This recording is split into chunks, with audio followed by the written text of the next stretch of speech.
नमस्कार मित्रों। पिछले वीडियो में हमने भारतीय न्याय संहिता की धारा 60 पर चर्चा किया था। आज हम अपराधी षड्यंत्र के विषय में भारतीय न्याय संहिता की धारा 61 पर चर्चा करेंगे, जिसमें अपराधी षड्यंत्र के बारे में बताया गया है। जब फर्स्ट कहता है सब सेक्शन, जब दो या दो से अधिक कोई अवैध कार्य जो वैध नहीं है, जो नियम से नहीं है, कोई ऐसा कार्य जो अवैध नहीं है, अवैध साधनों द्वारा करने या करवाने के लिए समान उद्देश्य से सहमत होते हैं, तब ऐसी सहमति आपराधिक षड्यंत्र कहलाती है। आपराधिक षड्यंत्र किसे कहेंगे? कोई कार्य जो अवैध नहीं है लेकिन अवैध साधनों द्वारा करने या करवाने के लिए समान उद्देश्य से, माने एक विचार से सहमत होते हैं, तो ऐसी सहमति आपराधिक षड्यंत्र कहलाती है। परंतु किसी अपराध को करने की सहमति के सिवाय कोई सहमति आपराधिक षड्यंत्र तब तक नहीं होगी जब तक कि सहमति के अतिरिक्त कोई कार्य उनके अनुसरण में उस सहमति के एक या अधिक पक्षकारों द्वारा नहीं कर दिया जाता। इसका स्पष्टीकरण है, यह तथ्यहीन है कि अवैध कार्य ऐसे सहमति का चरम उद्देश्य है या उद्देश्य का आनुषंगिक मात्र है। ये आपको कॉरस्पॉन्डिंग आईपीसी की धारा 120A में वर्णित था, जिसे अभी हम लोग पढ़ रहे हैं 61 में भारतीय न्याय संहिता के।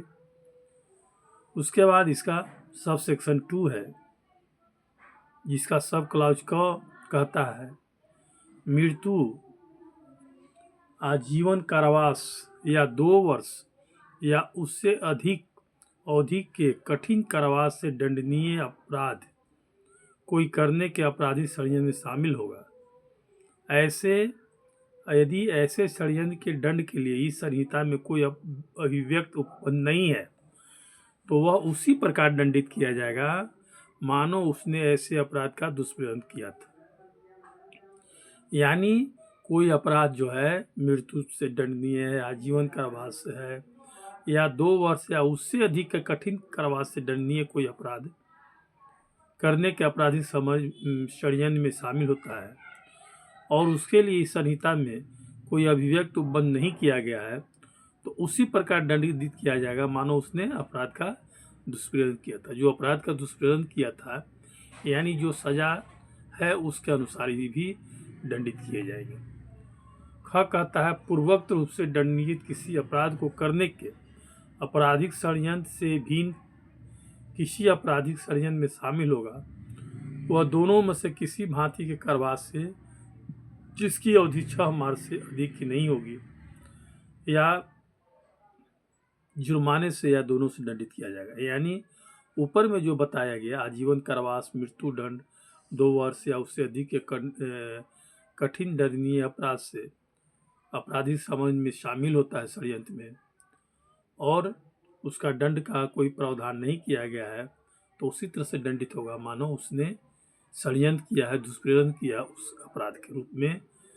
तो उसका यदि नहीं, उससे कहता है कि पूर्वोक्त रूप से दंडनीय किसी अपराध को करने के आपराधिक षड्यंत्र से भिन्न किसी आपराधिक षड्यंत्र में शामिल होगा, वह दोनों में से किसी भांति के कारावास जो कम से कम उसकी सजा 6 माह से अधिक नहीं होगी, 6 माह के अंदर में होगी, और फाइन और जुर्माने दोनों से दंडित किया जाएगा। तो यह हो गई आपको भारतीय न्याय संहिता की धारा 61 पर चर्चा।